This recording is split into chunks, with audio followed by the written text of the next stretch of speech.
वाईटाचा प्रतिकार करावा, परंतु तो करीत असताना स्वतः वाईट होऊ नये.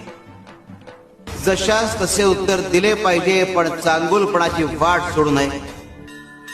हिंसेला हिंसाच उत्तर असते असं नाही. तेव्हा दुष्टांचा सामना बुद्धीने करा.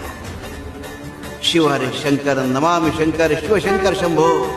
हे गिरिजापती भवानी शंकर, शिवशंकर शंभो.